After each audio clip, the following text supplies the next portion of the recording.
Let's stay curious, keep an open mind, and as always, I'm glad we get to spend some time. Welcome to Walsh Wednesday.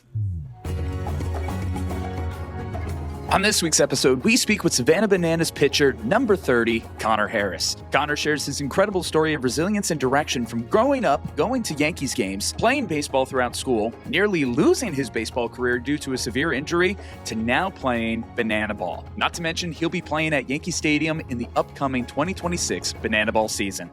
Thank you to our Walsh Wednesday All-Stars, all of those who have generously contributed to the Walsh Wednesday 2025 Fund Drive. You can see the list of names on screen or in the description of this episode. And of course, thank you to our Walsh Wednesday Warriors, Jim Robinson, John NEWHALL, Meg BOYCE, and JENNA HESS. These individuals have pledged $100 or more to Walsh Wednesday for 2025, either through the GoFundMe or our Patreon. This episode of Walsh Wednesday is brought to you by Impact PR and Communications, MHA of Dutchess County, the Council on Addiction Prevention and Education of Dutchess County Incorporated, Dayrock, Lockset Rock Hair Design, A Touch of Naples Pizza and Pasta, Dutchess Beer Distributors, Feldman, Kleiman, Collins, and Sape LLP, Attorneys at Law, Vivash Med Spa and the Hudson Valley Ketamine Lounge, Prime Storage, and Walsh Valuation.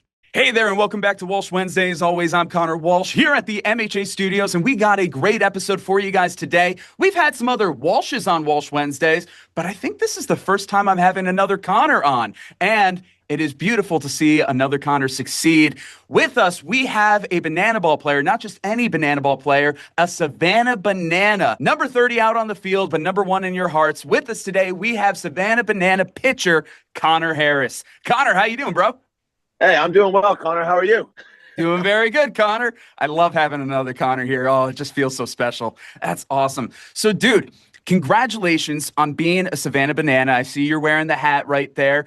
If anybody's been following your journey, they might know that you had your banana ball debut earlier this summer. That was for the visitors, but now you're actually going to be playing for the team. Before we get into your whole story, you've been doing a whole media circuit. I'm one of them. I know I'm just one of many, but what has it been like ever since you found out you were drafted? It's been a whirlwind of emotions, honestly. So once the draft happened, because it was the banana ball added 2 more teams this year. Yep. So they added the Coconuts and the Clowns, and then there was 4 other teams with the Bananas, Firefighters, Party Animals, and Tailgaters. So day 1 of the draft was the first 5 rounds, and I was expecting to go. And so I had my whole family there, probably like 30 people just packed in our house, in our living room, waiting for that moment to hear my name called. And I mean, it could have been any of the teams. I didn't really know. Ultimately, didn't end up hearing my name called in the day 1. So I had to go to bed that night, just think, all right, tomorrow's the day. And the next day, I'm waiting, and it wasn't televised. So it was on my phone. So basically, they would just call me. So I'm sitting there, and some of my family had to leave. And finally, I get a phone call. So I flip out. I'm like, all right, come on, everyone, come on. So everyone kind of gets behind me. And I answer the phone call, and you just see the Savannah Bananas uniforms. And everyone just goes absolutely nuts. And it was just that one of those moments where it felt like all of the hard work, all of the adversity that I've dealt with to get to this position really paid off. And I was happy my family was there to see it. And since then, it's just been wild. I mean, definitely getting more attention on the media side. I mean, I've been posting since the summer, but a lot of the posts, even my old posts, are starting to get a lot more traction.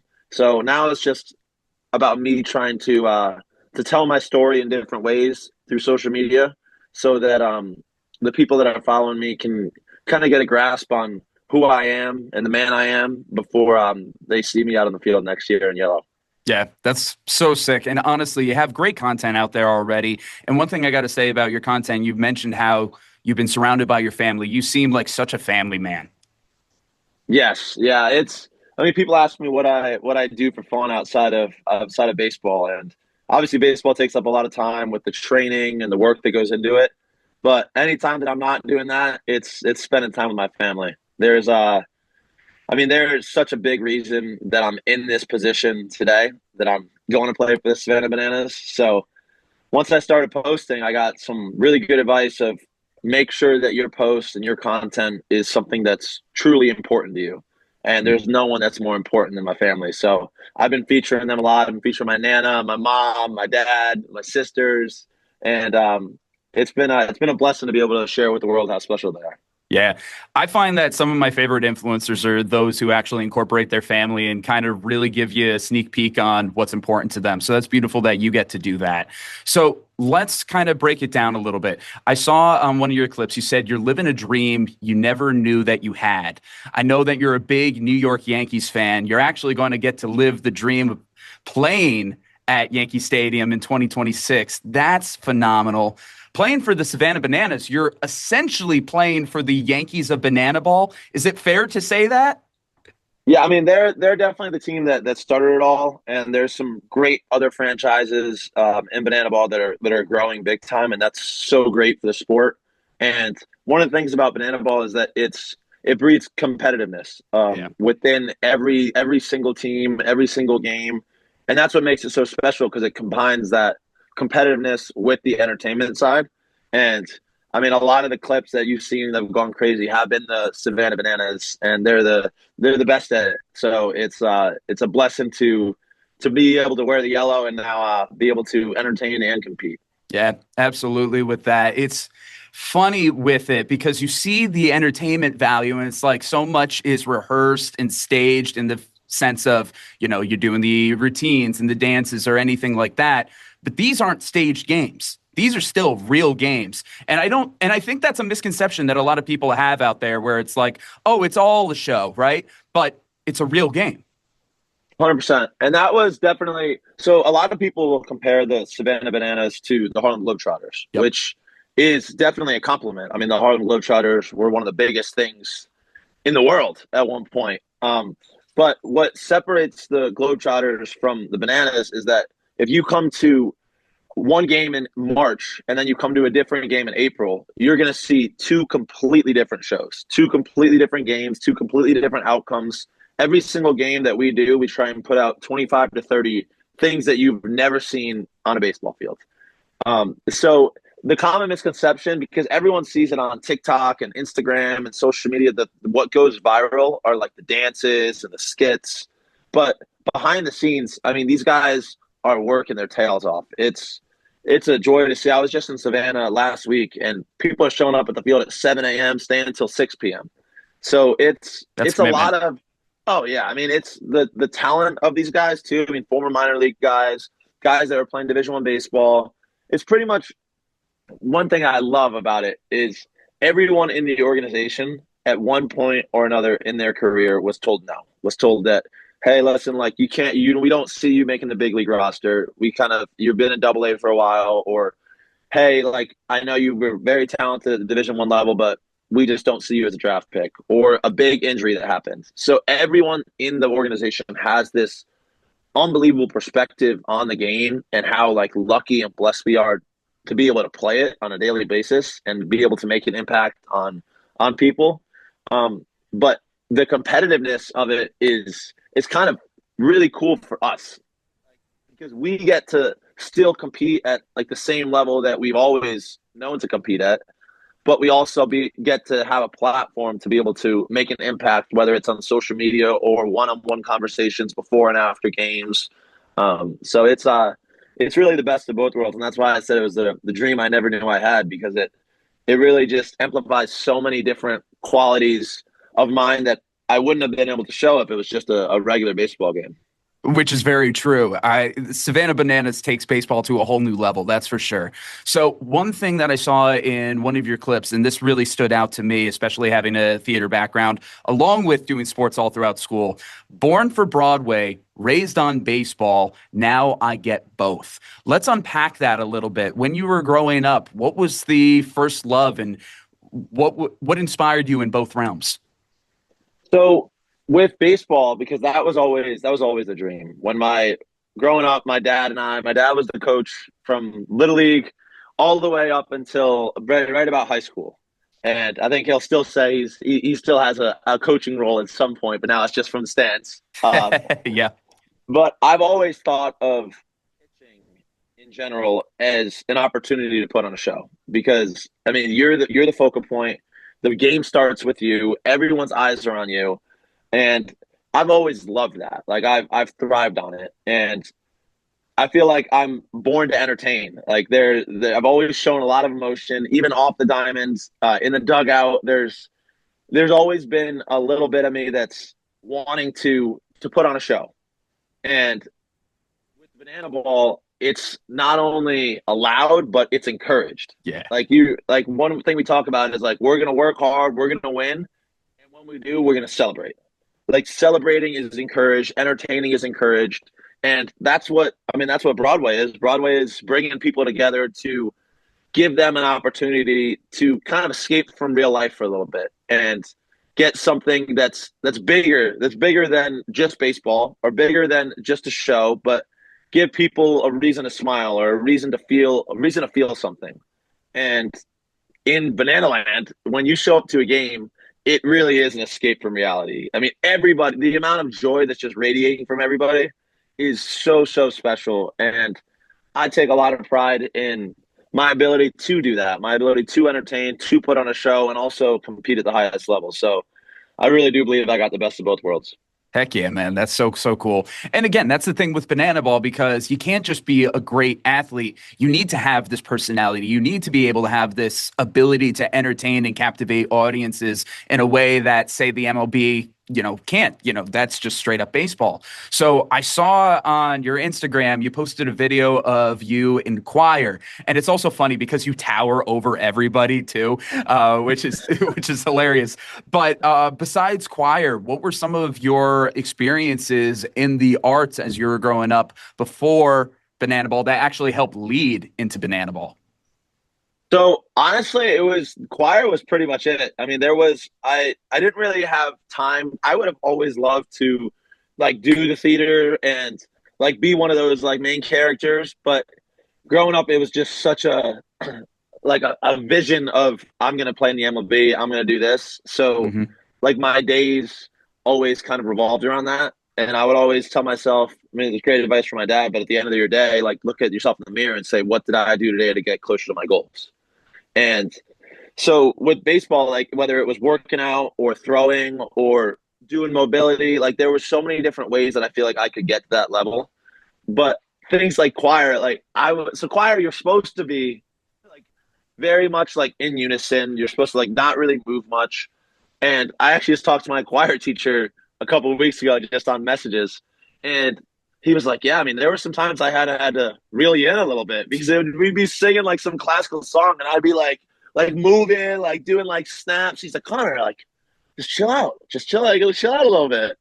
So it's pretty funny now because now in Banana Ball they say whatever's normal, do the complete opposite. So I'm in the right spot now. That's funny. Whatever's normal, do the complete opposite. But for you, actually, that is normal. That was always Yeah. a part of you. So that's kind of interesting now that you get to really focus on that and you can be out there. Something that you were saying, how you're like very goal centered. It reminds me of the story that Hugh Jackman told about like his early career. And I think about this all the time when I think of reaching my goals. He was going off to an acting school that he was working his ass off to get into. But then he got offered a role on a TV show in Australia. And he's like, oh, shoot, what do I do? I can only do one or the other. And he goes to his dad. You mentioned your dad. And it's like, what do I do? And he says, only you will know the answer. In the end, he ended up going to the school. And, we know Hugh Jackman for who he is today. The show, unfortunately, tanked shortly afterwards anyway. But one thing that Hugh Jackman said was, you'll get presented awesome opportunities, but you got to figure out if they're distractions from the main goal. And it sounds like you were able to kind of differentiate the things that would lead you on your goal and the distractions out there. 100%. And like that's a great point because there were so many different things over the course of my career and leading up to this moment where you kind of have to figure out if I do this thing, am I doing it for the short-term satisfaction? Like, am I doing it just because I need that kind of reassurance? Or am I doing this because I feel like it's truly getting me to my ultimate goal? Yeah. So I mean, there was even like that's the name of baseball too. Is like there's so many different little things that you can do on a daily basis to make yourself a better ball player, make yourself a better person. And in baseball, it does not get rewarded all the time. I mean, you can make a perfect pitch and give up a home run. You can hit a line drive and it can be right at somebody. It's pretty much the only sport that happens in. So that just teaches you so much about how to go through life, about as long as you're doing everything in your power and you're controlling what you can control, like there's going to be a lot of really good things that come from it. So even like when I decided to go pursue banana ball, and it was this summer, I got in there and I had not posted on social media at all. I didn't even have a TikTok account. I barely posted on Instagram. And I saw that all of these people had these huge accounts. And I always thought in my head, like, man, like I just don't really like to post on social media because I don't need that. Like I don't need that like satisfaction of like, okay, this many people liked your picture or this many people commented. I didn't want to be like, I'm showing off like what I can do. And then when I got there, they were like, it's going to be a tough process at first. Like you're not going to get as many views, not going to get as likes as you would like. But if you make a post and it impacts two people, like you're doing something in a positive way. And once I reshaped that mindset of I'm posting on social media to make an impact versus I'm posting on social media for everyone to look at what I'm doing, it made it a lot easier for me. And it wasn't that initial like, hey, like wow, like everyone's loving my post, everyone's loving this. Like it wasn't that initial like satisfaction of I'm doing it right. But I knew in my head, if I keep doing this the right way, my ultimate goal is the near future, and it's going to benefit me and benefit a bunch of other people in the long run. Yeah, absolutely. I think that's a thing that a lot of people really need to work on these days, because in the age of all these cell phones and everything, the instant gratification is really stripping away from people. To have that mentality of be like, all right, I'm in this for the long run and making things happen, that's huge. That's huge. So when it came to the long run, I do want to give a shout out to the Hudson Valley because I'm here in Dutchess County. You went to high school in Dutchess County. Though you're from Connecticut, you went to Trinity Pauling, not too far away from here. And that's where, you were doing a lot of your prep when it came to baseball. And how early did you get the number 30? Was number 30 in high school, or did you have it even sooner than that? So number 30 was in high school. High school. And That's what I thought. So shout out to Trinity Pauling for sure. And so that story was pretty crazy. So I spent 4 years at Avon High School. Mm-hmm. And my senior year, again, like talk about that instant gratification. When I was a senior halfway through the year, doing everything right, working my tail off, pitching pretty well, but I had 0 Division I offers.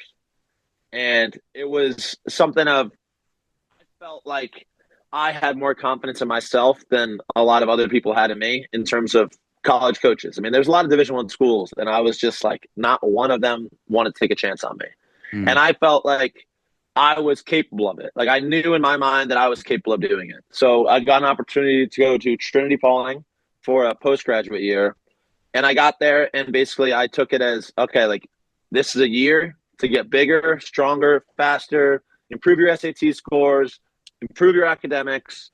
And it was amazing. And I learned so much about myself in that moment because of that. Like, because it was a situation where a lot of my friends, most of my friends, were all experiencing freshman year in college, which is a great time. Everyone's like all over the country. Like people would be out at like a bar on a Thursday night, and I'd be in my room studying. And it was like, and I just kept looking at myself like, this is for the long run. Like this is the long run. You're chasing your dream. You're chasing something, and maybe I'm not getting that same fun moment that they're having right now, but it's coming.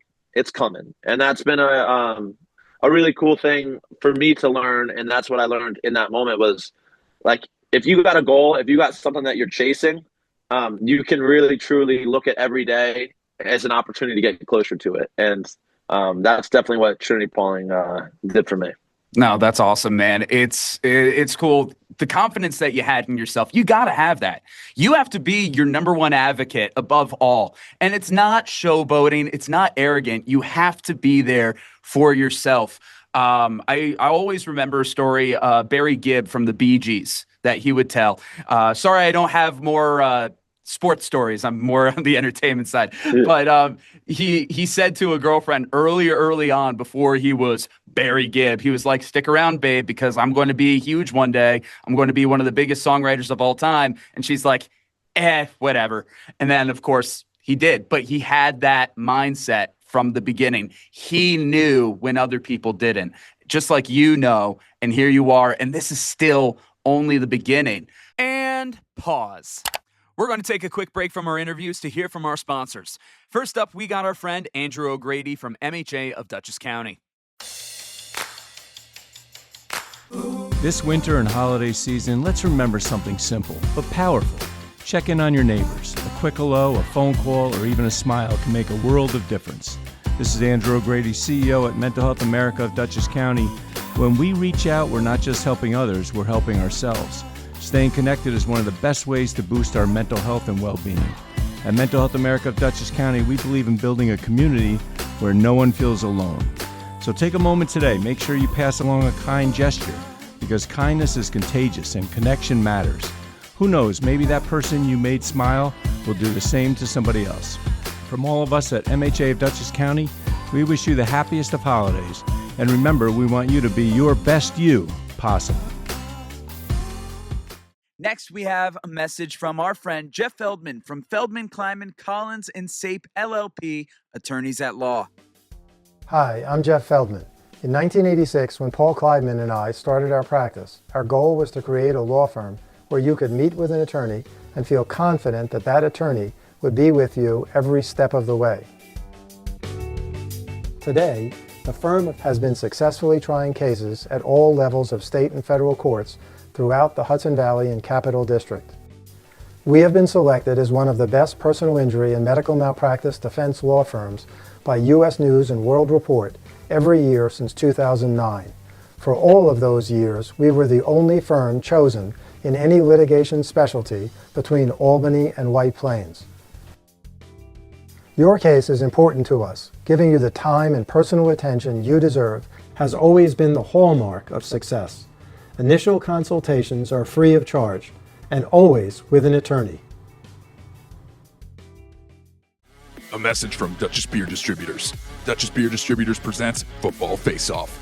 Come on out to your favorite Hudson Valley bars and restaurants where you can win free Bud Light and neutral seltzers. You can check out the events calendar to see where Dutchess Beer Distributors will be next in the description of this episode.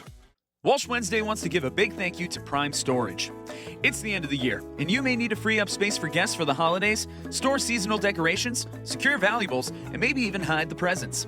A temporary storage unit can help declutter a home, protect fragile items during a busy period, and provide a convenient way to organize and transition belongings before, during, and after the festive season.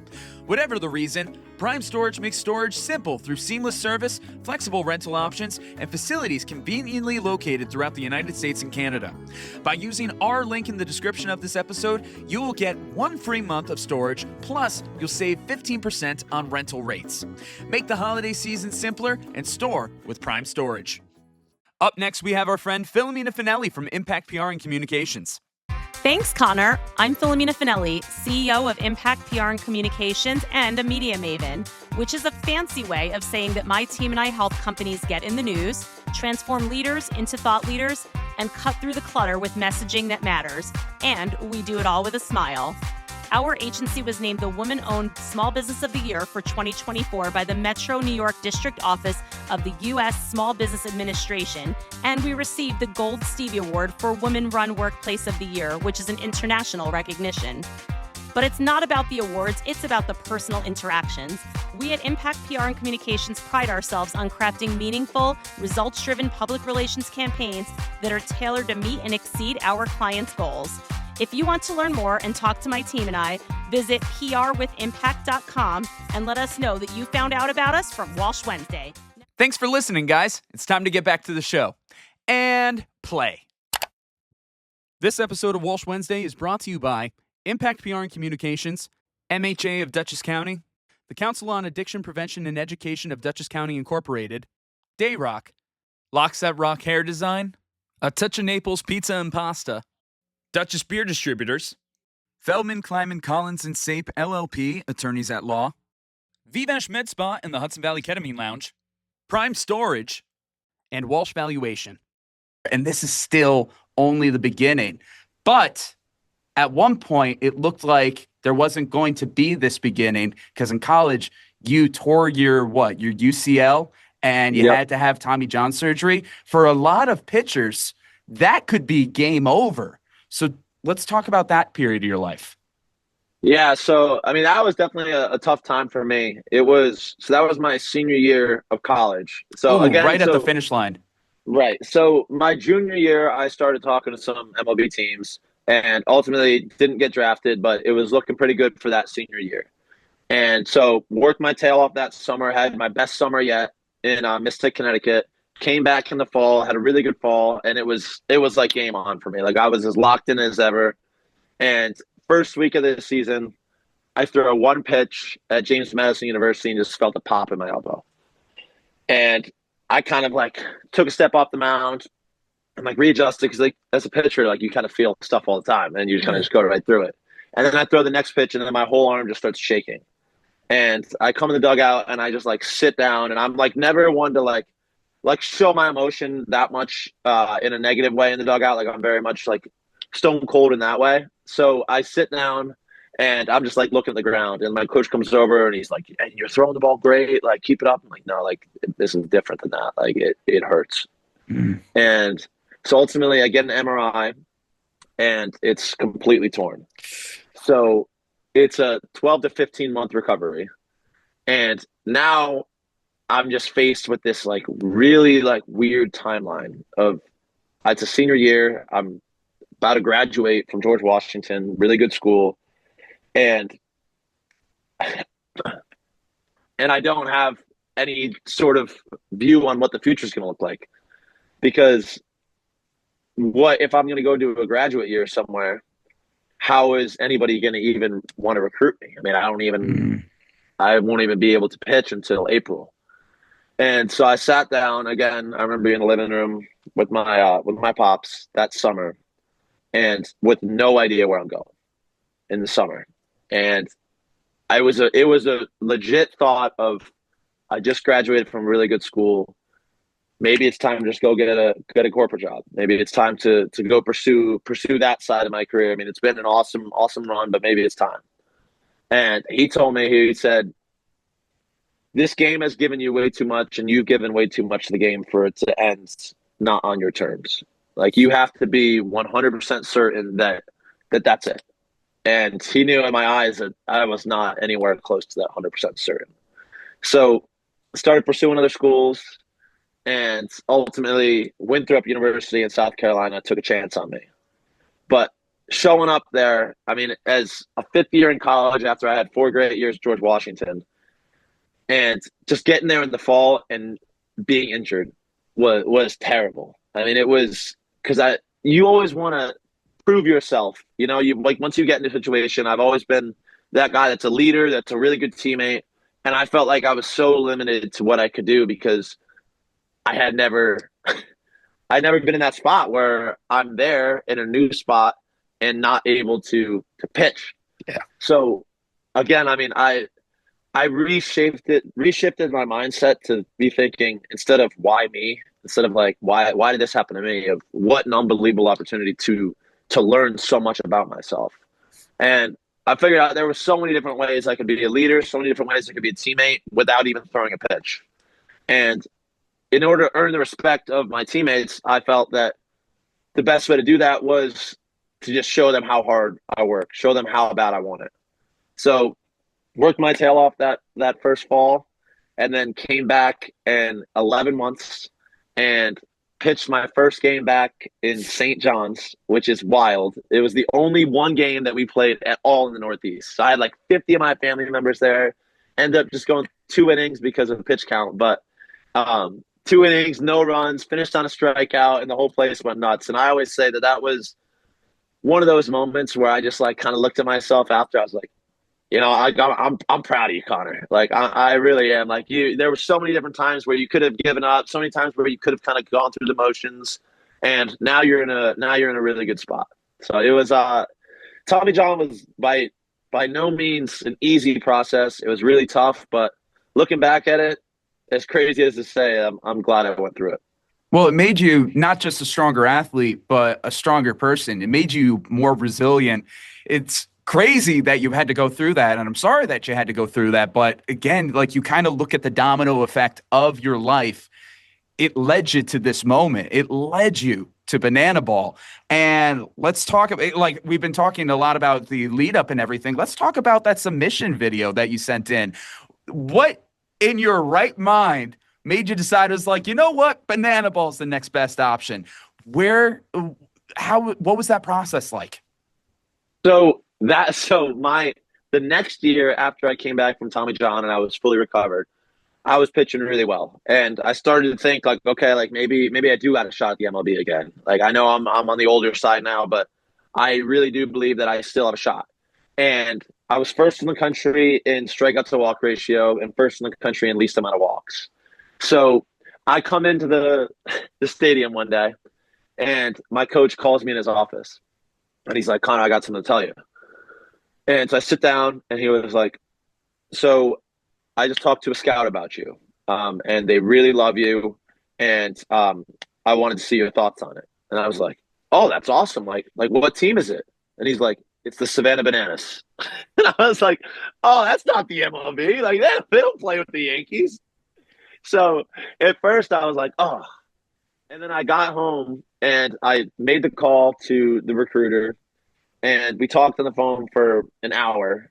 And one of the biggest things I was just asking was like the competitive side of it, of like I know, like I see all the social media stuff, I see all this, kind of like any sort of like fair weather fan, and he basically just told me like, I mean, this is a lot of talent. It's a lot of guys, like what I said earlier about, it's a lot of guys that are in a spot like you where they want to keep playing, they want to keep doing it, but like they've been told no, and it's a great collection of guys, and it's I think it'd be a great opportunity for you.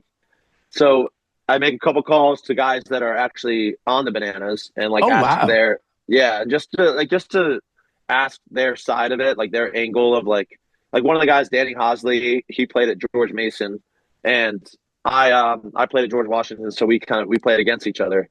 So I knew that, and so I talked to him for a while. He basically like kind of reassured all of the stuff that I was thinking about of like, hey, like this is baseball. Like there is that, you don't lose that 1v1 pitcher versus hitter mentality. Like that team mentality is still there. And ultimately he was like, the recruiter was like, I think that you have a great opportunity to come in this summer, and it's a 6-week program, a developmental team of Banana Ball, the visitors, and then after that you'd be given a shot. Like not guaranteed, but like you gotta have to kind of show out in 6 weeks. So I kind of took a couple days, talked to my family, and ultimately I said, you know, this is a great opportunity, and it's not the MLB, but it gives me an opportunity to keep playing the game that I love and to impact people on a level that at that moment I had no idea. I mean, now looking at it, like I looked at it like it was way smaller than what it is. I mean, the opportunity for reach and impact with the Savannah Bananas is extraordinary.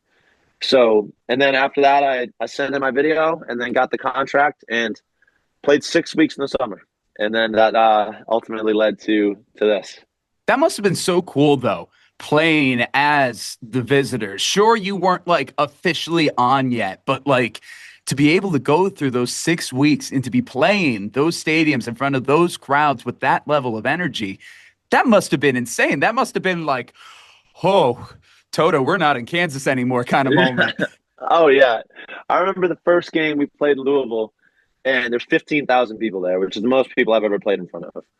And I walked out before the game, and it was like 4 hours before the game, and there may have been 7,000 people there already and just waiting there, like waiting to get in. And then all of a sudden, everyone starts doing a countdown. So it's like 5, 4, 3, 2, 1. And then everybody, like they cut the ribbon, and everyone just like bulldozes in the stands. And I was like, wow, like the passion that these fans have. And it was just like a surreal moment because I'm looking out there, and I've been a part of some great crowds in the stands as a like Yankee fan going to Giants games, but the moment of like, wow, they're all here to see me. Yeah. Like they're all here to watch me.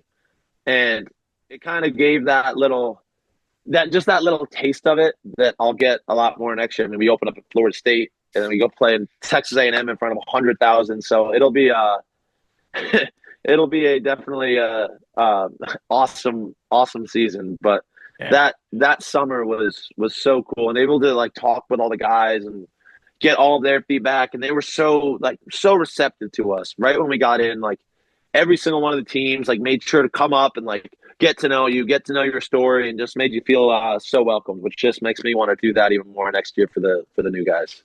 Yeah. Well, as you said before, when you weren't able to play, you're on the bench, you learned how to be the best team player that you could. You learned how to be this leader without even having to throw a pitch. And then to see how these guys are leading by example, then you can do that moving forward. I remember when I was playing soccer in high school, I had mono and then I had a knee injury. I was out pretty much the whole season. I only played one game, but the entire time I showed I'm working my ass off regardless on the side. And I think I was able to contribute to the season that way. You were able to contribute when you were working your way up. And here you are now with the Savannah Bananas, and you're seeing it's like, wow, there are these people that have this same kind of not only resilience, but mindset and heart that I've learned and developed over the years. That must have made you feel like, okay, wow, okay, this is the right place. 100%. And like I've always been taught, like you are who you surround yourself with. Yes. And like there's so much that I always said there's so much that I can learn from everyone around me. Like everybody. Like, and I think of myself as a sponge, and I'm just kind of like soaking up information, soaking up like good qualities from everyone around me. Like I'm like, all right, like I like that about you. You know what? I'm gonna use that. I like that. And with Banana Ball, like it's just such a good group of guys that I feel like the more time that I spend down in Savannah with all of them, like the better person I am. And so it's just such a blessing to be able to be in a situation where I'm able to surround myself with so many great people.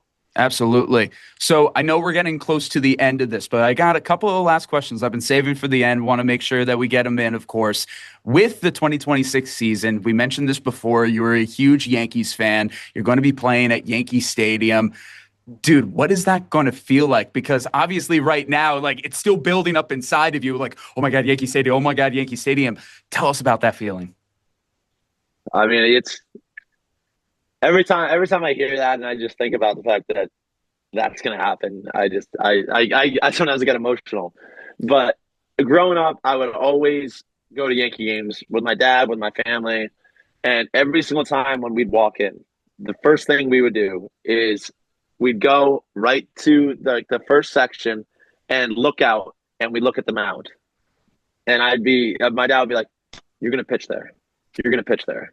And I'd be like, I'm gonna pitch there. So like he would say that to me at a very young age. And then eventually I got to the point where I'd go even without him, like with my friends. And still the first thing I did every single time is I'd walk out there, look at that mound and say, I'm gonna pitch on that mound. And when I got drafted to the Bananas, it was just like such an emotional roller coaster, and I was so excited about the opportunity. And then my sister just goes, "You know what that means?" I was like, "What?" She goes, "You're going to play at Yankee Stadium."